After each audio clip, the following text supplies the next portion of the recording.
Untuk nanti ya, untuk ujian nanti kita akan ada 5 soal ya. Yang pertama, tiga soal tersebut adalah teori, di mana soal teori tersebut ya akan dikerjakan bersama-sama Recording in progress. atau dikerjakan bersama-sama selama waktu 20 menit. Ya, nanti setelah 20 menit selesai, langsung dikumpulkan. Nah, kalian langsung keluar lagi. Nanti akan dipanggil berdasarkan absen. Nah, untuk apa? Untuk melanjutkan ujian praktikum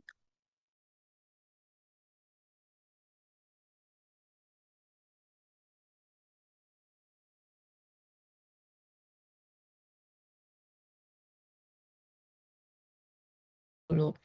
Ya, nanti untuk soal praktikum ya, itu kalian nanti ya ada 2 soal.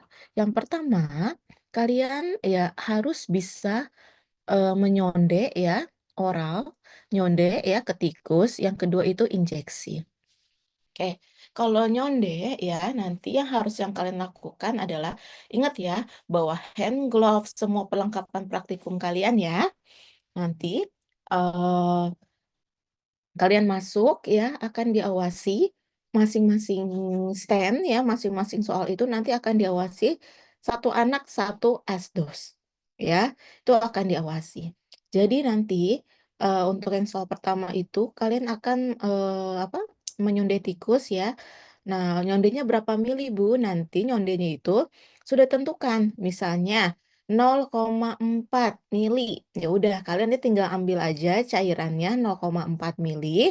Setelah diambil cairannya, ya yang benar ya, tanpa ada gelembung atau apapun ya. Lalu tunjukkan ke kakak asdosnya, nanti di ACC. Setelah itu baru kalian sondekan ke tikusnya. Ya, kayak gitu. Lalu nanti yang itu yang sonde ya. Nanti kalau udah sonde selesai, kalian akan bergeser langsung ke bagian eh, injeksi ya. Kemarin karena injeksinya itu hanya intraperitoneal atau muskular. Kalian udah nyampe mana injeksinya?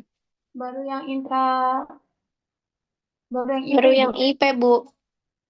IP intraperitoneal ya udah berarti kalian hafalkan ya, kalian pelajari bagaimana sih ya nyuntik bagian mana yang intraperitoneal ya. Nanti itu juga sama ya, ambil larutannya ya, cairannya itu misalnya sejumlah 0,3 atau 0,35 tergantung dari soalnya nanti. Kalian ambil menggunakan injeksi 1 mili yang udah disediakan di situ. Ambil ya, jangan sampai ada gelembung ya atau celah udara di injeksi kalian. Nanti setelah itu baru suntikan ke dalam intraperitoneal tikusnya. Coba Ibu mau nanya, kalau intraperitoneal itu di mana? Di perut Di, ya, Bu. di perut, Bu. Yang nggak ada organnya yang kosong. Tahu dari mana? Coba. Emang kalian bisa ngeliat isi dalam tikusnya, kerongganya? Dilihat gitu, Bu. Kalau kemarin katanya tuh kalau kosong gitu loh, Bu, dilihat pakai jarinya diraba-raba. Kalau misalnya kayak kosong dia berarti gak ada organnya gitu katanya kemarin. Nanti hmm, Ibu kasih tunjukin apa gambarnya ya. Coba kalian searching deh. Endoperitoneal tuh letaknya di mana? Ya, itu ada di situ. Itu untuk yang endoperitoneal. Untuk yang soal praktikumnya ya. Lanjut kita masuk ke yang contoh soal teori. Kalian buka modul kalian deh yang di bab pertama itu. Ada namanya tentang penghandlean atau tata cara merawat tikus.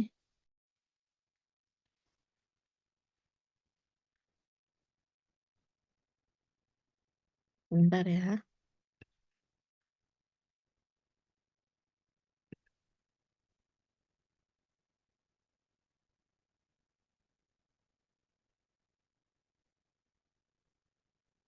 Nih ya. Coba kalian tahu nggak prinsip 3R? Ada nggak di modul?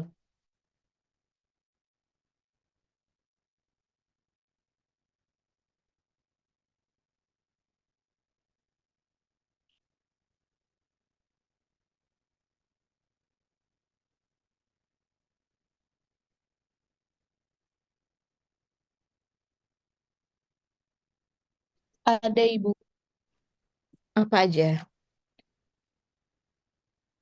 Replacement, reduction, sama refinement. Oke. Replacement, reduction, sama refinement ya. Masing-masing disebutkan dan dijelaskan. Coba, replacement itu apa?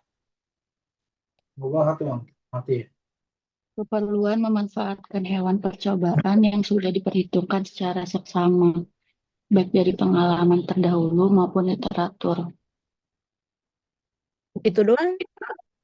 Hmm, tidak dapat digantikan oleh makhluk hidup lain seperti sel atau biakan jaringan. Ya, Ibu ulangi ya. Replacement, keperluan memanfaatkan hewan percobaan ya, yang sudah diperhitungkan secara seksama, baik dari pengalaman terdahulu maupun literatur, untuk menjawab pertanyaan penelitian dan tidak dapat digantikan oleh makhluk hidup lainnya seperti sel atau biakan jaringan. Ya, betul replacement.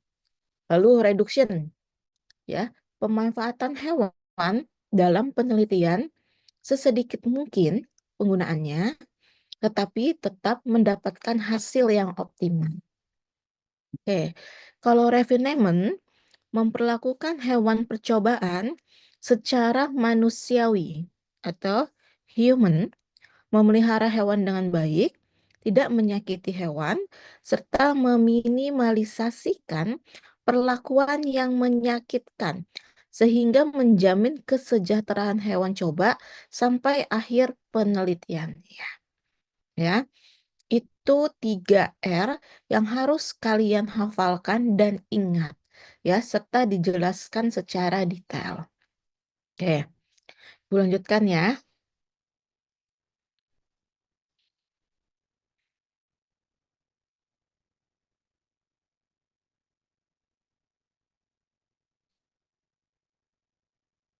Apa tujuan penandaan pada hewan percobaan? Lalu, jelaskan pula metode penandaannya itu seperti apa.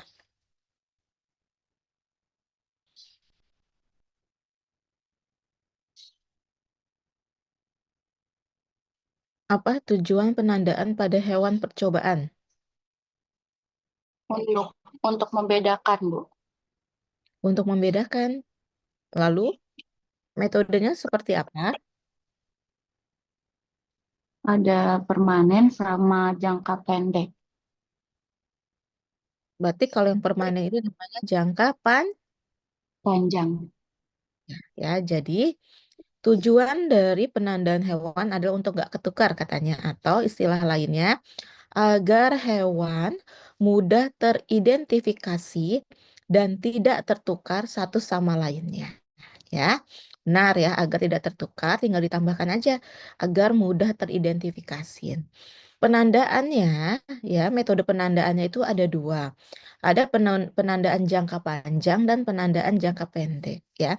Yang jangka pendek dulu, ya. Kalau yang jangka pendek biasanya untuk tikus, mencit, dan hamster, ya, dapat menggunakan pewarnaan biologis yang tidak mudah hilang, seperti spidol permanen, ya, atau menggunakan asam pikrat 80% sampai 90%. Ya, itu kalau yang jangka pendek. Kalau penandaan jangka panjang, ya, itu dapat dilakukan dengan menggunakan alat khusus untuk menembus telinga atau gunting untuk memotong bentuk segitiga di tepi telinga hewan percobaan, ya.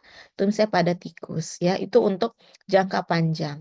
Jadi harus tahu ya perbedaan antara penandaan jangka pendek dan penandaan jangka panjang.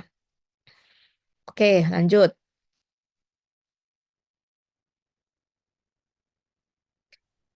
Coba kalian jelaskan ya yang kalian ketahui terkait cara perawatan hewan percobaan.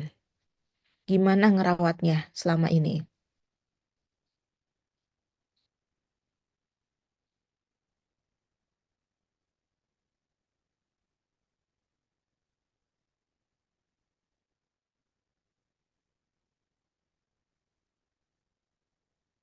Ayo, gimana kalian kan udah ngerawat tikus? Terus semakin lama nggak ada yang ngejawab, waktu semakin habis loh. Kalian nggak akan bisa review semuanya. Ganti sekam terus kasih makan sama minumnya Ibu. Itu aja? Benar, ganti sekam, beri makan dan minum setiap hari. Lalu ada apa lagi?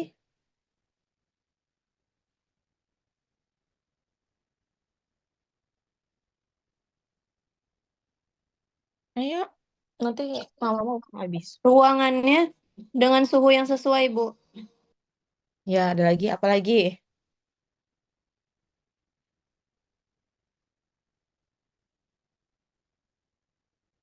Catat data tikus, Bu. Misal kayak berat badannya dilihat dia turun apa malah naik gitu. Kalau misal turun berarti kan lagi nggak sehat gitu, Bu. Ya, ada lagi? Sama pencahayaan ruangannya Ibu. Ya, ya. Jadi nanti ya, cara perawatan hewan percobaan yang baik yaitu dapat dilakukan pertama. Kalian harus ngecek dulu nih suhu ruangannya. Ruangannya itu harus sejuk ya pada suhu 20 sampai 25 derajat Celcius. Ya. Lalu yang kedua, pencahayaan. Biasanya kalau tikus itu 12 jam per 12 jam. Artinya 12 jam lampu dimatikan, 12 jam lampu dihidupkan. Ya, kayak gitu. Jadi siangnya itu bisanya dari jam 8 pagi, misalnya jam 7 pagi sampai jam 7 malam. Itu dihidupkan, nanti jam 7 malam sampai jam 7 pagi dimatikan. Ya, kayak gitu. Jadi 12 jam per 12 jam, 12 jam hidup, 12 jam dimatikan lampunya. Lalu alas kandang harus selalu diganti setiap harinya ya. Atau sekamnya harus diganti setiap hari ya biar nggak kotor. Lalu selanjutnya diberikan makanan dan minuman setiap hari ya. Lalu kandang harus senyaman mungkin agar hewan tidak mudah stres. Artinya sekamnya itu tidak boleh terlalu sedikit ya biasanya. Coba kalian nanti tambahkan ya, kalian cari berapa sih eh, banyaknya sekam, tingginya sekam ya. Biasanya itu antara 10 10 cm ya sampai 10 cm lah ya. Untuk 5 sampai 10 cm untuk tinggi sekamnya itu. Tapi tergantung juga dari apa tempatnya, wadahnya itu intinya harus kandang harus senyaman mungkin ya agar hewan tidak mudah stres. Kayak itu untuk yang bab awal ya. Mungkin Ibu skip dulu yang VFAO-nya nanti ya. Ibu mau kalian buka di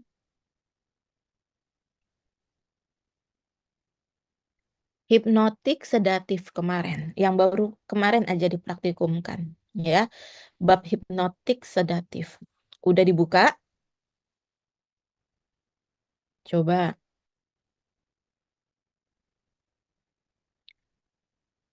Kemarin di situ ada keterangan rotarot gak? Bu di alat-alat.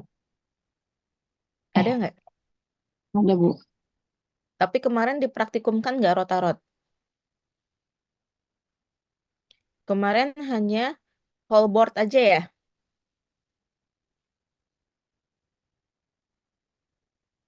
Ayo gimana? Kemarin praktikum?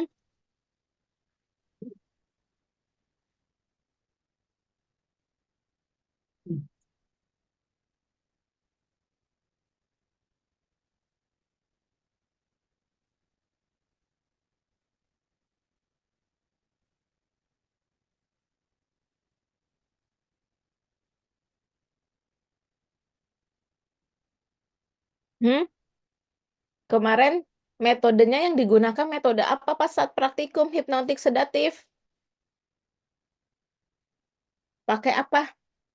Coba dijelaskan dulu.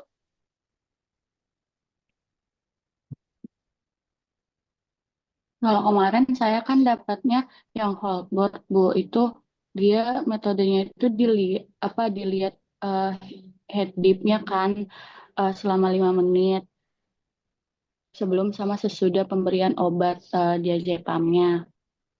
Kalau yang di bawah saya nggak tahu. Yang di bawah gimana?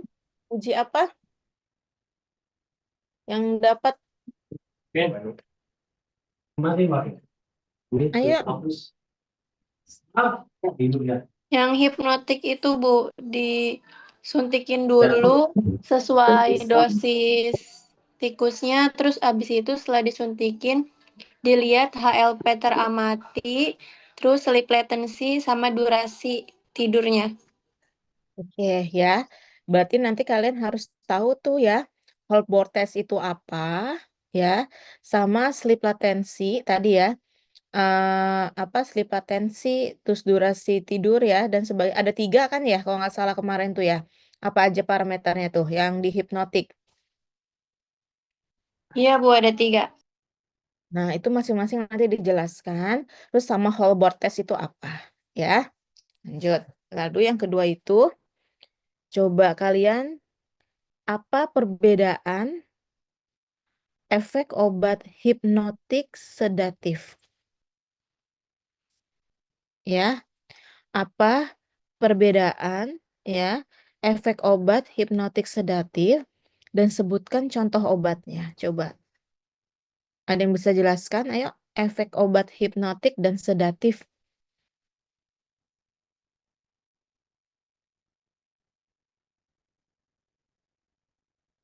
Ayo, dari kemarin kalian praktikum aja kan bisa ngebedain tuh kalau hipnotik apa, kalau yang sedatif apa.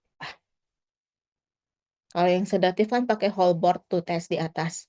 Efeknya sampai apa? Kalau yang hipnotik apa? Ayo, contoh obatnya kan dipakai kemarin. Obatnya apa? Ayo, nanti kalau kalian diem Izin, aja, wah. Iya, kalau sedatif itu cuman bikin lebih tenang aja, tapi kalau hipnotik tuh sampai ke tahap tidur. ya. Contoh obatnya apa kemarin? Hipnotik, Diazepam. diazepam. Sedatif juga Dua-duanya diazepam. juga diazepam, tapi mungkin beda dosis. Dosis. Oke, kayak ibu itu ya, ibu jabarkan ya. Udah benar jawabannya, tapi alangkah baiknya jika kalian menulis dengan detail ya. Jadi, efek obat hipnotik ya itu memiliki efek yang lebih kuat di mana pasien tertidur lelap dan tidak mudah terbangun oleh rangsangan eksternal. Sedangkan efek obat sedatif memiliki efek yang lebih ringan ya, di mana pasien merasa tenang dan mengantuk, namun masih sadar dan mampu merespon rangsangan eksternal. Yang dimaksud rangsangan eksternal itu tuh kayak gangguan kemarin tuh kalian ya. Kalau yang sedatif yang di atas di whole board kan cuman head dip ya, cuman tikusnya kayak lemas-lemas ngantuk itu doang ya. Iya, Ibu. Nah, kalau yang hipnotik di bawah itu kan ada sampai yang tidur kan, ya, sampai dibalikin aja tikusnya nggak balik ya. Nah, itu namanya rangsangan eksternal. Jadi harus tahu perbedaannya, ya. Nah, perbedaan efek ini, Ibu lanjutin ya. Perbedaan efek ini ditentukan oleh dosis obat yang diberikan. Ya, dosis rendah menghasilkan efek sedasi atau sedatif. Sedangkan dosis tinggi menghasilkan efek hipnosis atau hipnotik. Ya, contoh obatnya, kalau hipnotik sedatif adalah golongan benzodiazepin seperti diazepam, ya salah satu obat yang kita pakai kemarin, dan golongan obat barbiturat seperti fenobarbital. Ya, itu adalah jawaban dari perbedaan efek obat hipnotik sedatif serta contoh obatnya. Ya. Paham? Ada lagi yang tanyakan?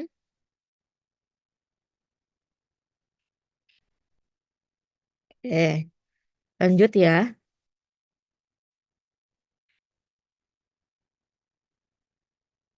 Coba lagi ya. Berikan alasan ya, mengapa turunan benzodiazepin dijadikan sebagai obat pilihan yang banyak digunakan sebagai obat hipnotik sedatif. Tadi ya, Ibu memberikan dua contoh obatnya ya. Golongan benzodiazepin ya, contohnya diazepam, obat yang kemarin kita gunakan. Satu lagi tuh ada ya, golongan obat barbiturat. Contohnya itu fenobarbital.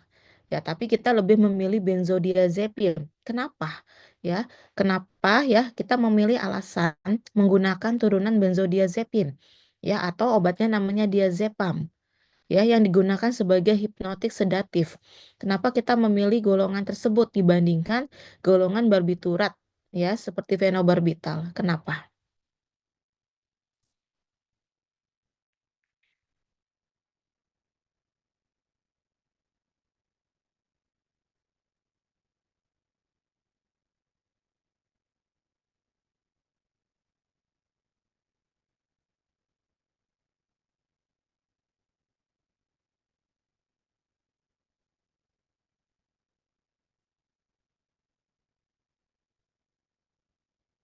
Karena efektivitasnya Bu, dia lebih tinggi jadi lebih cepat gitu Bu.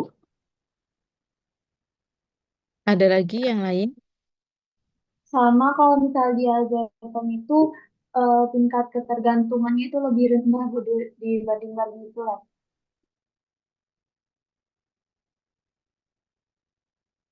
Ada lagi? Oke ya, Ibu jelaskan ya. Kenapa kita menggunakan lebih memilih ya, terutama nggak hanya kita ya, di luar sana, kenapa lebih memilih golongan ya dari keturunan benzodiazepin atau nama obatnya diazepam. Kenapa? Ya, karena golongan turunan benzodiazepin ini atau diazepam ini mempunyai efikasi dan batas keamanan lebih besar dibandingkan ya dengan turunan sedatif hipnotik yang lainnya. Jadi ya si diazepam ini lebih aman dibandingkan yang lainnya ya. Jadi kalau misalnya efek samping, pengembangan toleransinya, ketergantungan obat, interaksi obat, serta ya kematian akibat kelebihan dosis itu lebih aman diazepam. Selain itu, selain efek sedatif hipnotik, benzodiazepam juga mempunyai efek menghilangkan ketegangan atau sebutannya anxiolytic tranquilizer minor ya, dan bisa menyebabkan juga ya efek yang baik yaitu bisa menimbulkan relaksasi otot anti kejang. Makanya golongan benzodiazepam ini yang salah satu nama obatnya diazepam ini sangat diperlukan atau digunakan. Kayak gitu ya. Nah, itu jawabannya. Oke, kayaknya udah mau bakal off nih. Nanti kalian buat lagi ya.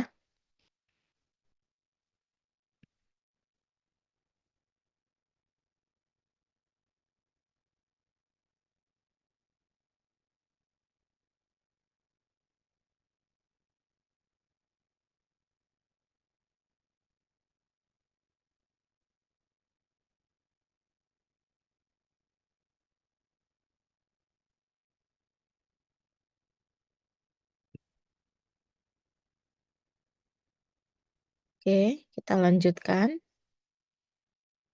Nah, nanti ya ada soal perhitungan ya, di mana perhitungan ini kalian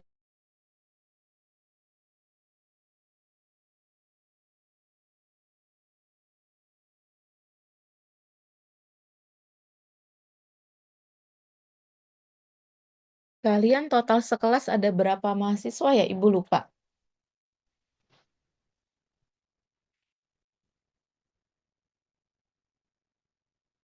Ada yang tahu nggak berapa?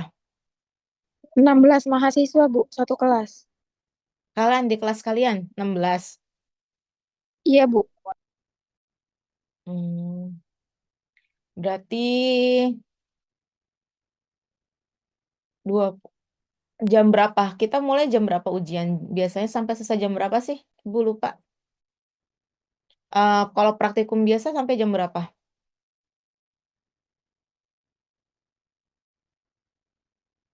Sampai jam 16.20 Ibu. 16.20. Dari jam 1 ya? 16.30 Ibu, dari jam 1.40. Oh, 1.40 ya. Waktunya ya 2, 3, 4. Ya, semoga besok waktunya keburu ya. Soalnya ibu pikirin tuh takutnya lama di nyondeknya ya. Nyonde sama nyuntiknya itu. Kira-kira kalian butuh berapa? 5 menit cukup gak? Enggak, Bu. 5 menit kan Recording in progress.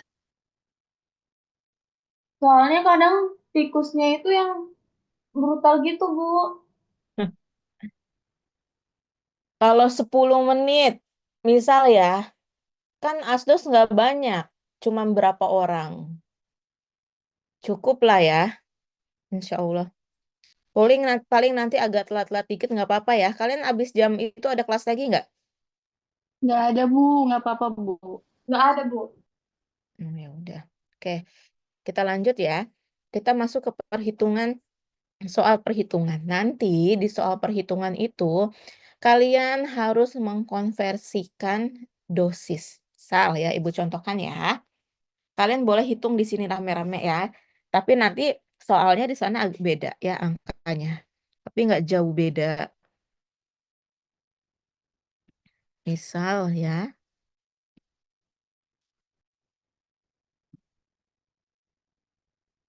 Hmm. Misalnya kalian catat ya. Kita hitung bareng-bareng. Diketahui dosis ekstrak kulit pisang ya. Ekstrak kulit pisang pada mencit ya menunjukkan efek antioksidan ya. Misalnya dosisnya 160 miligram per kg ya. Ibu ulangi ya. Dosis ekstrak kulit pisang pada mencit, ingat ya, mencit ya, menunjukkan efek antioksidan pada dosis 160 miligram per kilogram. Lalu kalian coba hitung dosisnya, konversi dosisnya ke tikus, hamster, marmut, kelinci, dan manusia. Ya, itu dulu ya. Coba kalian konversi dulu dosisnya ke 5 itu. Dari mencit ke tikus, hamster, marmut, kelinci, dan manusia. Ya, ingat ya, dosis pada mencitnya itu 160 miligram per kg. Tapi coba kalian konversi ke tikus, hamster, marmut, kelinci, dan manusia. Ya, coba hitung, Bu tungguin. Di itu ya, kalian bisa lihat tabel konversinya. Ada kan di itu, di apa? Udah dapat kan ya? Ada, Ibu. Kalau kalau manusia berapa, kalau tikus berapa, hamster berapa, ya. Ingat ya, mencit itu mouse, tikus itu rat ya, bahasa Inggrisnya. Tikus itu rat. Nanti kalian ke itu ya. Kalau mencit itu mouse. Ya, kelinci itu rabbit.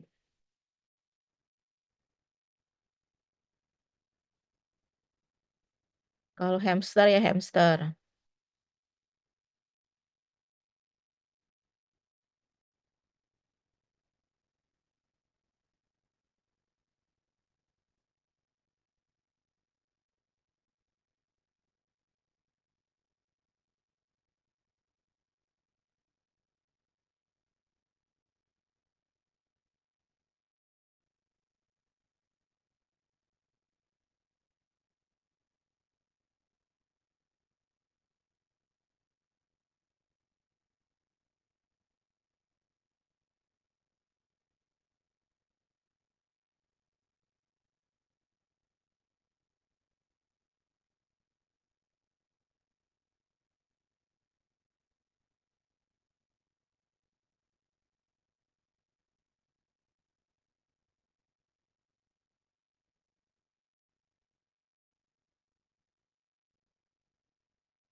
Udah ada dapat berapa?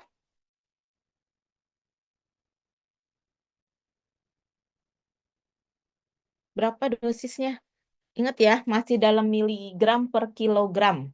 Belum ada berat tikusnya. Nah, dosis awal dulu ya.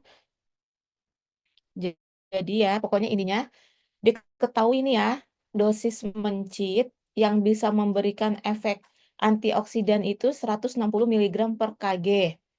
Nah, Ibu minta kalian nih ya, kalau dosisnya itu nanti mau dipakai buat tikus, hamster, marmut, kelinci, sama manusia. Jadi dikonversi dulu tuh dosisnya ya ke tikus, hamster, marmut, kelinci, dan manusia yang diketahuinya itu dari dosis mencit, yaitu 160 mg per kg. Nah, dosis yang udah dikonversi berapa?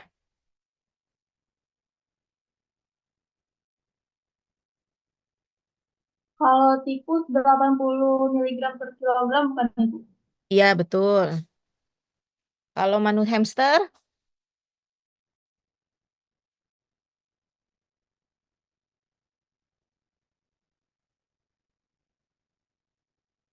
Hamster. 96 bukan, Bu? Iya, betul. Kalau marmut?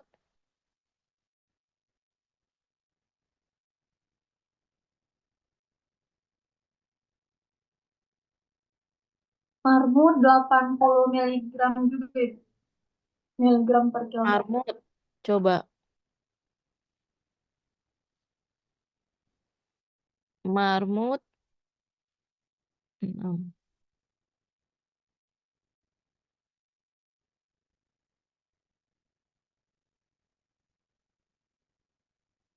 Itu tulisannya marmoset ya?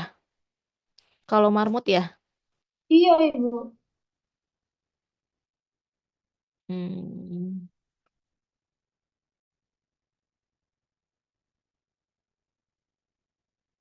Coba.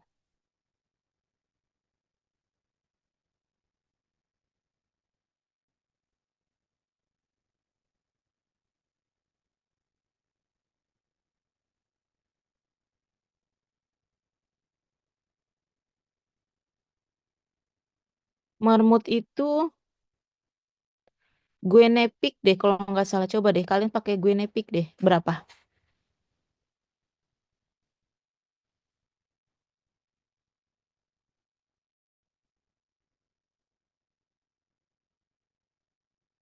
Guinea-pig itu berapa? 8 ya? 7 Iya. ya. 8. Jadi 60, Bu. 60 Ibu. Iya. Jadi marmut itu bukan pakai marmoset ya. Pakainya itu Guinea-pig. Ya.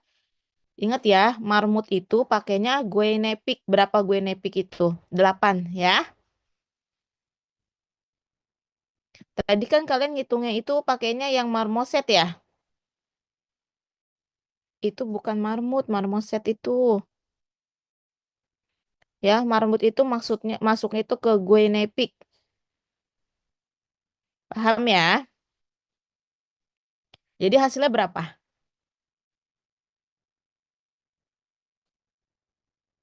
Kalau pakainya itu Guinea-pig 60, Ibu. 60. Betul ya. Oke, lanjut. Kalau kelinci jadinya berapa? 40 Ibu. 40, Bu. Iya, kalau manusia 12,9. 12,9. 9, Bu. Coba itu. Iya, 12,97 ya. Hmm. Paham ya? Satuannya apa? Miligram per Kilogram. Kilogram. kilogram ya. Paham ya? Pertama, oke. Itu udah kalian catat masing-masing ya. Tikus berapa? Hamster berapa? Marmut berapa? Kelinci berapa? Ya, manusia berapa? Ya. Lalu udah kan ya. Nah, dosis tersebut ya akan dilanjutkan penelitian untuk tikus saja, ya. Untuk tikus saja, ya. Diketahui, ya, konsentrasinya 5%, ya. Diketahui konsentrasinya 5%. Ya, tentukan dosis uji pada tikus sesuai dengan berat badannya. Hitung dosis individual untuk tikus dengan berat badan masing-masing. Oke, berat yang pertama 200, berat yang kedua 210 gram, ya 200 gram, 210 gram, 250 gram, 220 gram, dan terakhir itu beratnya 180 gram. Ya, hitung dosisnya, ya, dosis miligram per ekornya, serta FAO per milinya. Ya, sekarang sebelum kita masuk FAO-nya, ya, kita masuk dulu ke dosisnya, ya, per berat badannya. Tadi tikus beratnya berapa? Dosis miligram per kg-nya? 80 80 miligram per kilogram. kilogram. Sekarang kalau dosis per ekornya, yang pertama 200 berat 200 gram berat tikusnya. Jadi dosisnya berapa?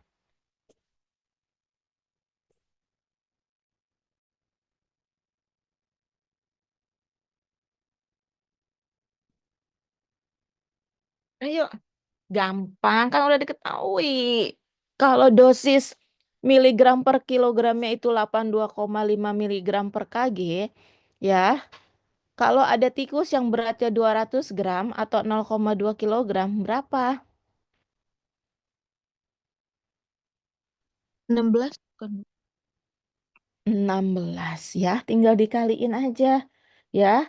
80 miligram per kg dikali tadi beratnya berapa? 200 gram. Kan itunya kg, jadi jangan dikali 200 tapi diubah dulu ke kilogram, yaitu 0,2 kilogram. Jadi dosisnya itu 16 miligram 16 miligram per 200 gram. Ya, hasilnya segitu. Ya, atau per ekornya. Ya, untuk tikusnya. Paham? Paham nggak? Ya. Lanjut yang kedua. Kalau yang kedua jadi berapa? Yang beratnya 210. 16,8. 16,8. Yaitu berapa tadi? 80 dikali 0,21. 21. Iya. Kalau yang beratnya 250 gram? 20. 20. Kalau yang 220 gram jadi berapa dosisnya? 17,6 17,6. Dari mana? Dari berapa tadi? kali 80 dikali 0,22. 22. Yang terakhir beratnya 180 gram. Berapa jadinya? 14,4. 14,4. Itu dosis miligram per ekornya, ya, sesuai dengan berat badannya. Nah, sekarang kalian harus hitung FAO-nya masing-masing, ya. Coba, Ibu tadi dibilang konsentrasinya 5%, ya. 5/100 tuh, ya.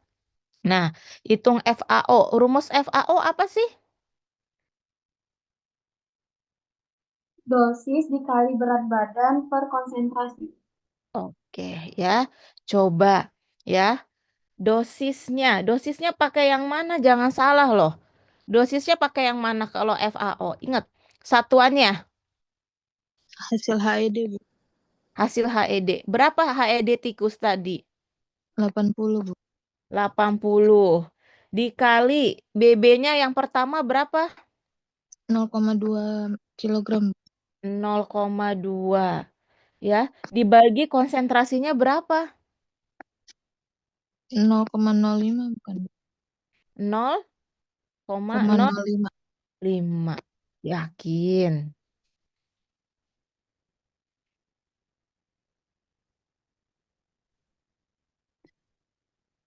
Hmm? 4 bukan, Bu? 4. Coba tadi konsentrasinya, jika sediaan yang tersedia dalam konsentrasi 5%, tentukan dosis uji pada tikus. Kayak konsentrasi 5%, gimana? 5/100 dikali HED, Bu. 5/100 kali HED.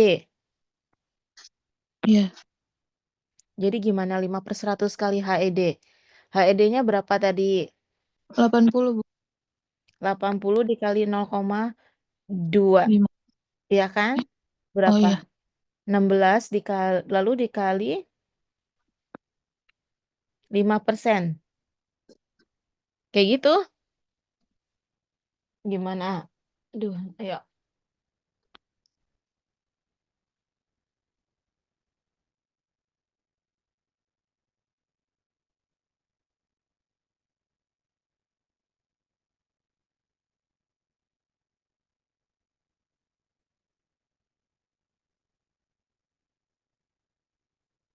Jadinya 0,8 bukan, Bu? Jadinya berapa? 0,8. 0,8. Coba, hitung lagi.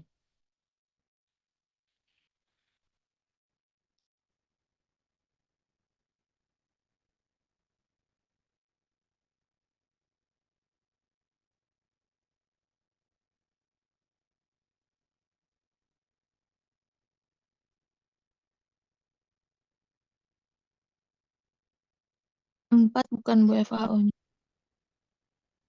FAO-nya 4. Bukan.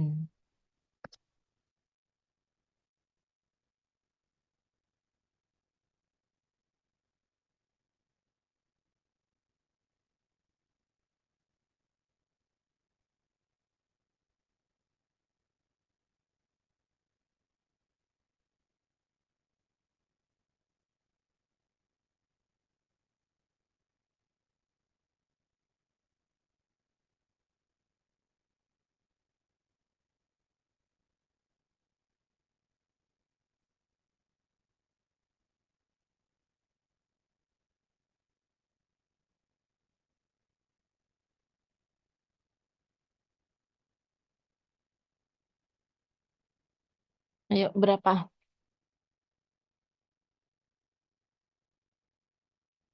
Ajan dulu ya. Kita stop dulu ajan ya.